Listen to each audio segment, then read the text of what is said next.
Bom dia, irmãos e irmãs, tudo bem com vocês? Hoje é dia 12 de abril de 2020, domingo de Páscoa, e a nossa lição será, portanto, alusiva ao tema. Hoje nós vamos refletir sobre a origem da Páscoa no Antigo Testamento e sua relação com a Páscoa de Jesus e dos cristãos e cristãs no Novo Testamento. Antes de darmos início a este estudo, nossa irmã Eliane fará uma oração inicial. A lição de hoje está na página 93 da nossa revista. Pai querido e amado, te louvamos e agradecemos pelo teu infinito amor e cuidado por nós. Te pedimos a presença eterna do teu Santo Espírito e o perdão de nossas faltas tantas vezes repetidas. Abençoa a tua igreja e cada família, livrando-nos do mal e nos dando a vossa paz. No nome de Jesus. Amém. Amém. Páscoa, ou Pessá em hebraico, significa passagem. É a festa do povo judeu que celebra a passagem da escravidão do Egito para a liberdade proposta por Deus a caminho da terra prometida, Canaã.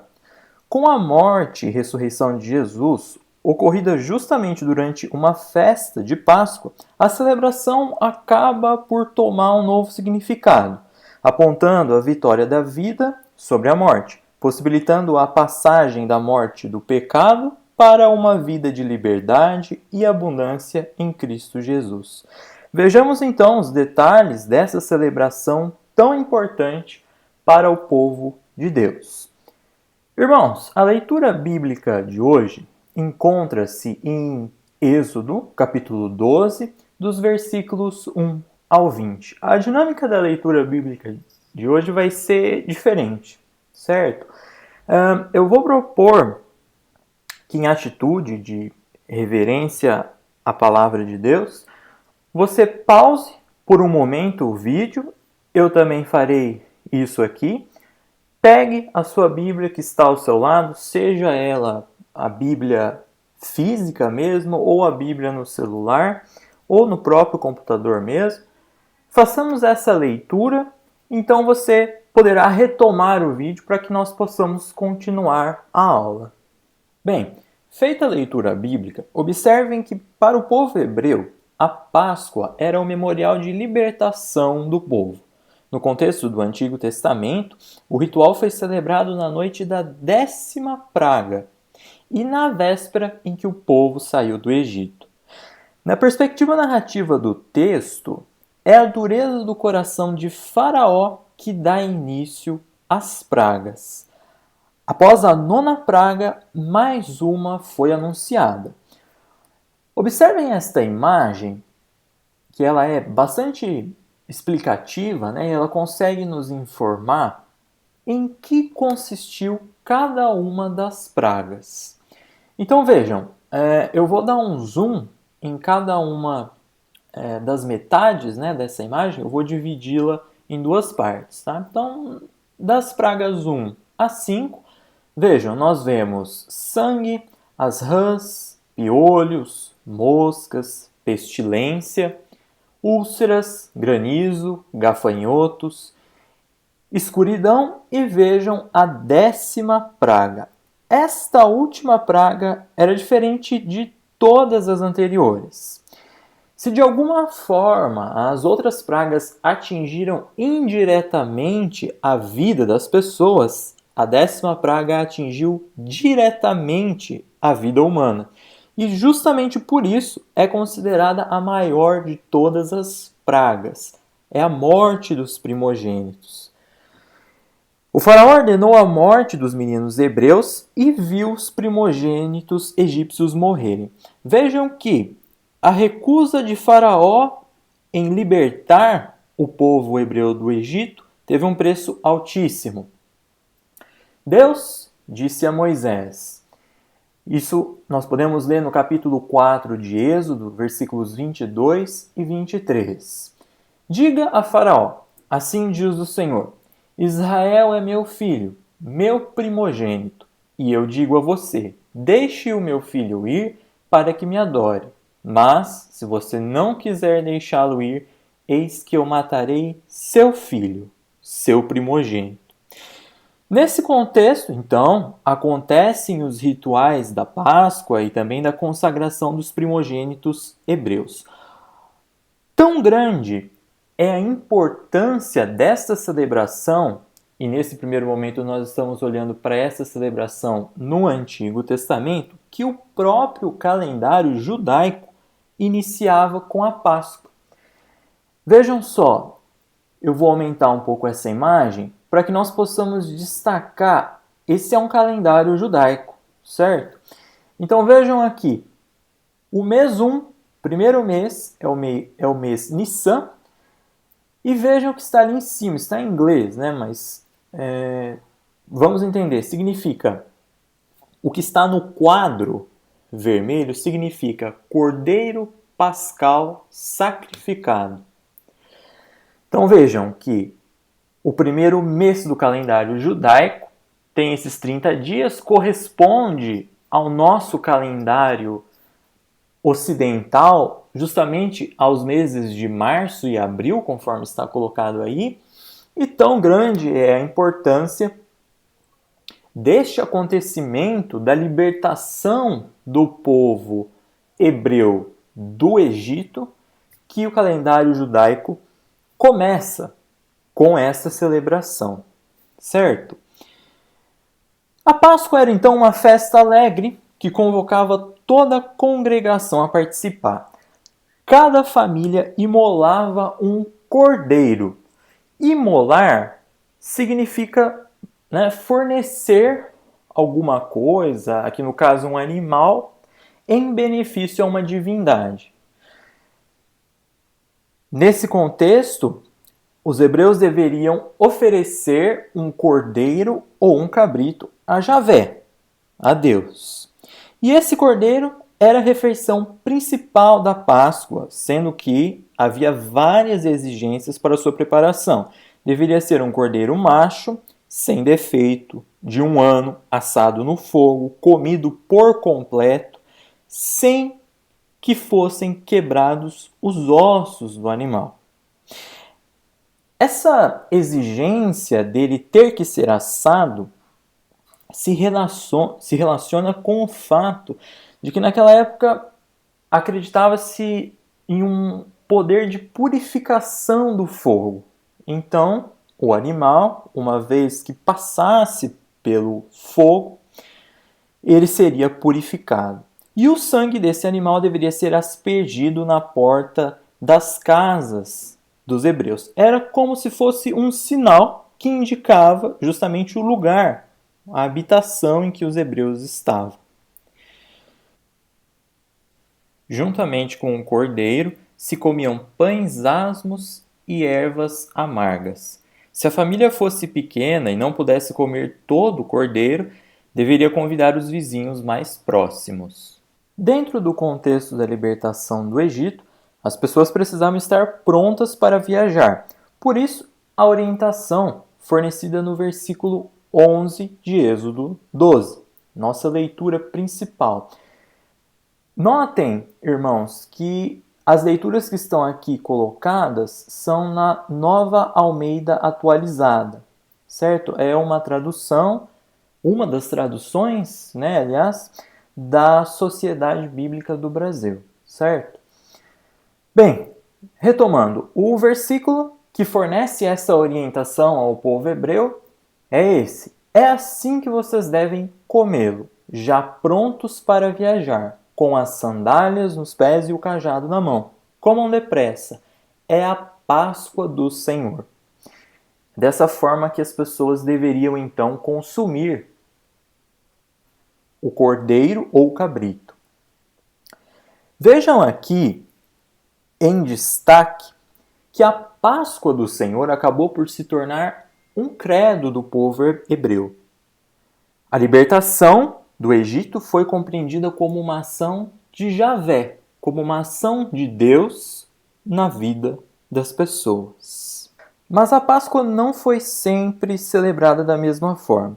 Alguns elementos foram incorporados com o tempo, especialmente após o exílio. A Páscoa passou então a ser celebrada no Templo de Jerusalém e isso modificou muito a festa. Outros alimentos foram colocados à mesa. Ervas amargas, que representavam o amargor da vida do povo durante a escravidão no Egito.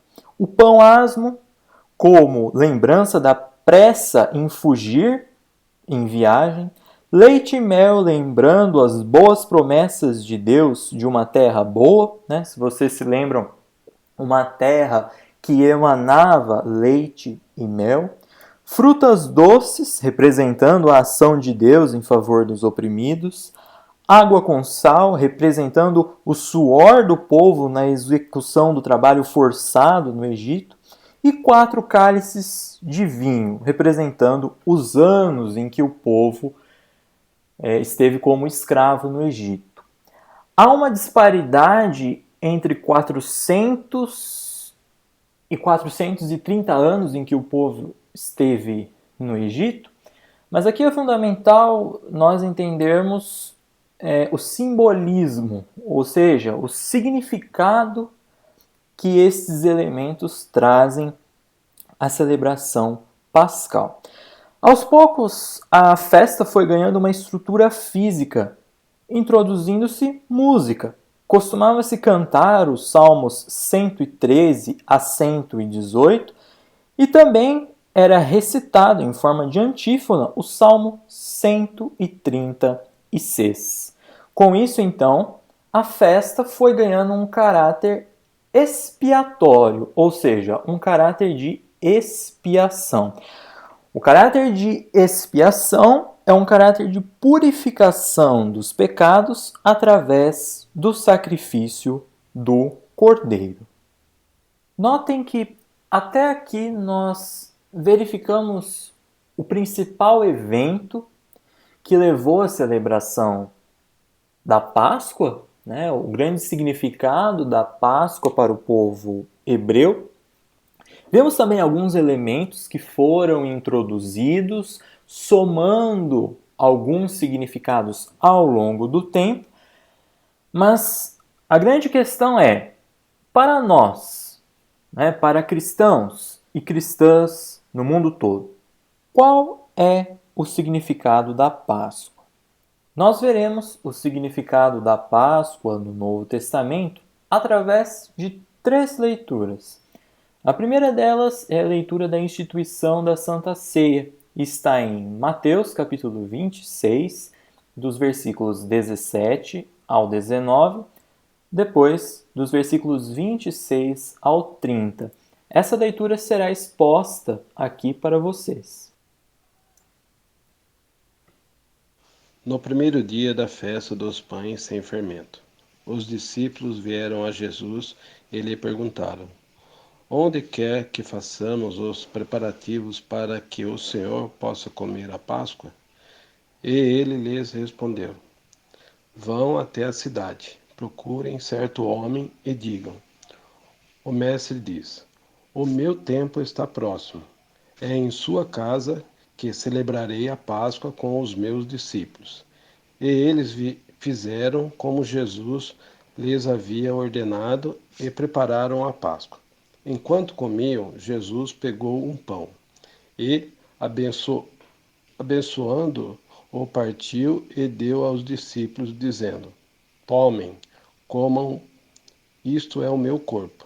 A seguir, Jesus pegou um cálice e, tendo dado graças, o deu aos seus discípulos, dizendo: Bebam todos dele, porque isto é meu sangue, o sangue da aliança, derramado em favor de muitos, para a remissão de pecados.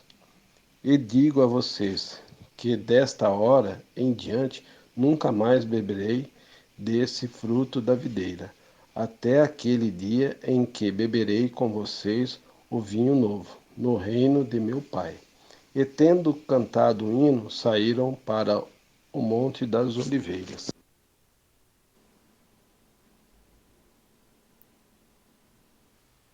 Vejam que no primeiro dia da festa dos pães sem fermento, os discípulos vieram a Jesus e lhe perguntaram: onde quer que façamos os preparativos para que o Senhor possa comer a Páscoa? Notem, festa dos pães sem fermento remonta à celebração do Antigo Testamento, e sendo que essa celebração também teve continuidade ao longo dos anos. Observem, na refeição pascal, Jesus instituiu a Santa Ceia. A próxima leitura está relacionada com a morte e sepultamento de Jesus, conforme descrito em Lucas, capítulo 23, dos versículos 44 a 55.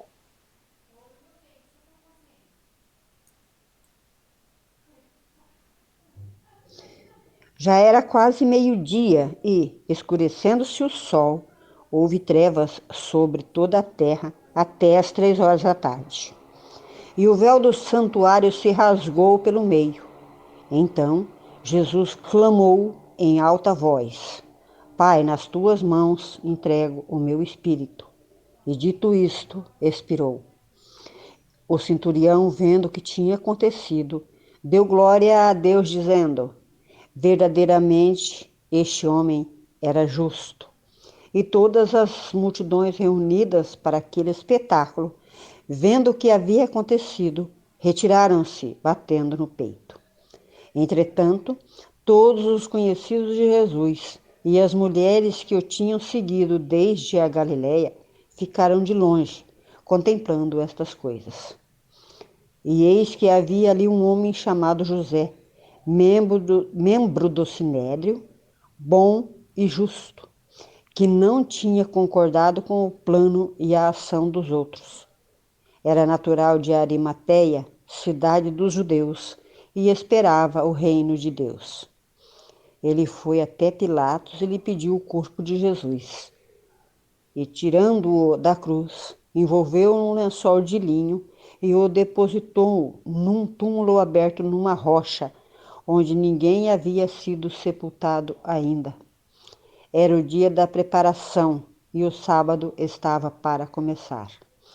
As mulheres que tinham vindo com Jesus desde a Galiléia seguiram José e viram o túmulo e como o corpo foi colocado ali. Eu gostaria de destacar aqui com vocês o versículo 54. Acompanhem comigo, por favor. Era o dia da preparação e o sábado estava para começar. A preparação a que o evangelista Lucas se refere neste trecho é a preparação para a Páscoa. Então, Jesus morreu e foi sepultado às vésperas da Páscoa. A próxima leitura que nós faremos, Cristo ressurreto. Marcos capítulo 16, dos versículos 1 a 7. Passado o sábado, Maria Madalena, Maria, mãe de Tiago, e Salomé compraram óleos aromáticos para ungir o corpo de Jesus. E, bem cedo, no primeiro dia da semana, ao nascer do sol, foram ao túmulo. Diziam umas às outras: quem nos removerá a pedra da entrada do túmulo? E, olhando, viram que a pedra já estava removida. É que a pedra era muito grande. Entrando no túmulo, viram um jovem sentado ao lado direito, vestido de branco, e ficaram atemorizadas. Ele, porém, lhes disse: não tenham medo. Vocês procuram Jesus, o Nazareno, que foi crucificado? Ele ressuscitou. Não está aqui. Vejam o lugar onde o tinham colocado. Mas vão e digam aos discípulos dele e a Pedro que ele vai adiante de vocês para a Galiléia. Lá vocês o verão, como ele disse.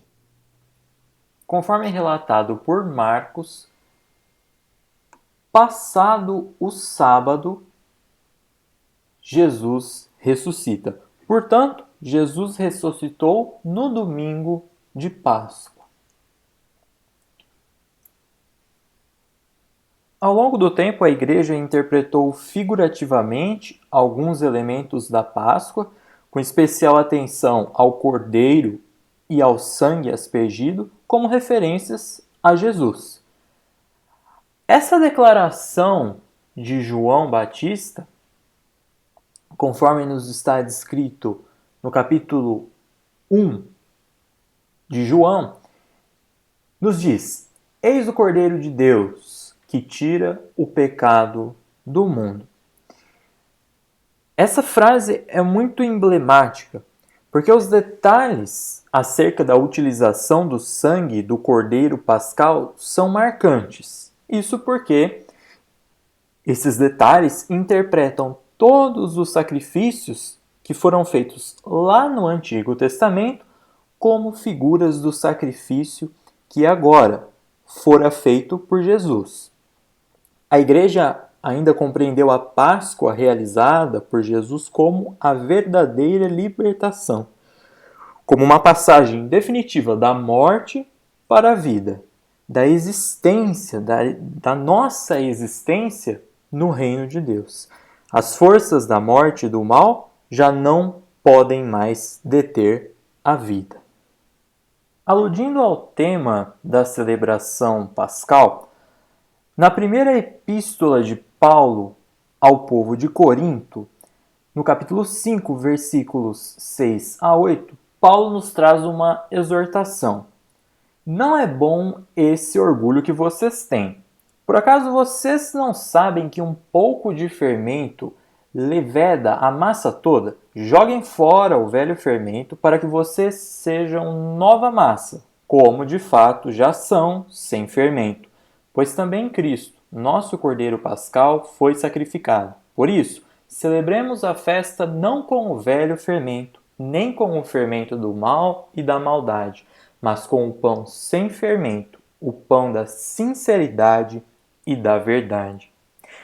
Vejam que, através dessa exortação, o apóstolo Paulo nos diz, nas entrelinhas, que a Páscoa de Jesus tem consequências éticas.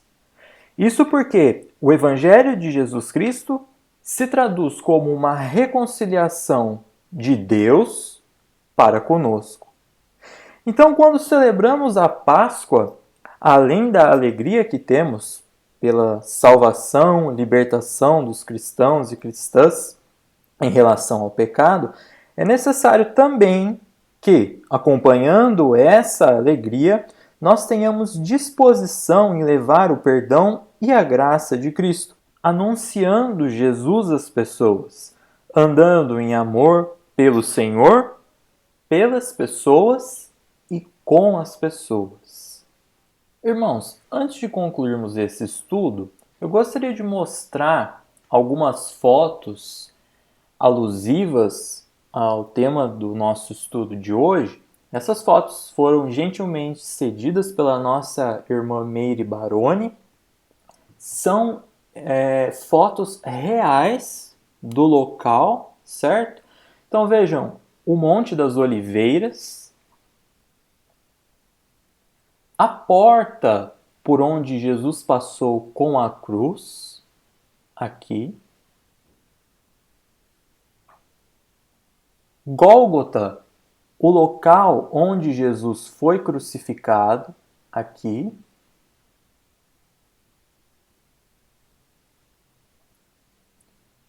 E por último, o local onde acredita-se ter sido sepultado Jesus. Notem que, especialmente no Antigo Testamento, a Páscoa era, sobretudo, uma celebração familiar, com a participação de homens, mulheres, crianças e pessoas idosas, indistintamente.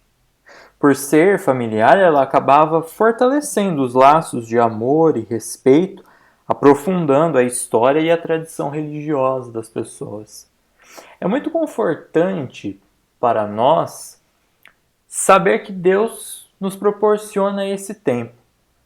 Mesmo em meio a essa crise da pandemia, em que nós estamos em casa, né, estamos com nossa família, é confortante saber que mesmo nesses tempos nós cremos em um Cristo ressurreto, um Cristo que está vivo e presente na nossa vida, e ainda assim Deus nos dá a oportunidade de estreitarmos esses laços de amor e respeito com a nossa família. Feliz Páscoa a todos nós! Essas são as referências bibliográficas da aula de hoje. Se vocês tiverem alguma dúvida, podem tirá-la comigo. Eu estou disponível, podem me contatar via telefone ou via WhatsApp, pelo meio que vocês preferirem. Muito bem. Hoje nós estudamos a lição 23, a primeira Páscoa. Lembrem-se que nós fizemos uma inversão por questão de não termos algumas aulas presenciais. A ordem das lições acabou sendo um pouco comprometida, certo? Portanto, no domingo que vem, nós estudaremos a lição 21. O que é Quaresma? A fim de entendermos a importância desse período do calendário cristão para a nossa fé, iremos retomar alguns elementos bíblicos relativos à Quaresma, de acordo com a tradição da Igreja. Como ponto de partida, nós vamos iniciar pelo texto da tentação de Jesus no deserto. Feito isso, estudaremos as bases bíblicas e teológicas dos temas e símbolos quaresmais. Vamos encerrar nossa aula com uma participação do Ministério da Música e Projeção.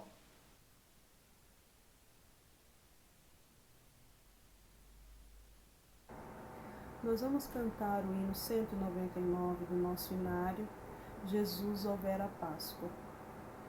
Jesus a Páscoa verdadeira, porque só Ele que pode nos livrar, só Ele que pode nos libertar.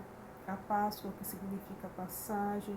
Todos os dias nós podemos fazer uma passagem do velho homem para um novo homem na presença de Deus.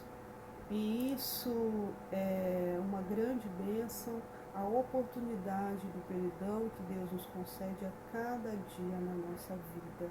Então, com muita alegria, nós vamos cantar este hino, 199, Jesus houvera Páscoa. Amém?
Irmãos e irmãs, eu agradeço a atenção de vocês e também a participação de todos na oração, nas leituras bíblicas, também na música.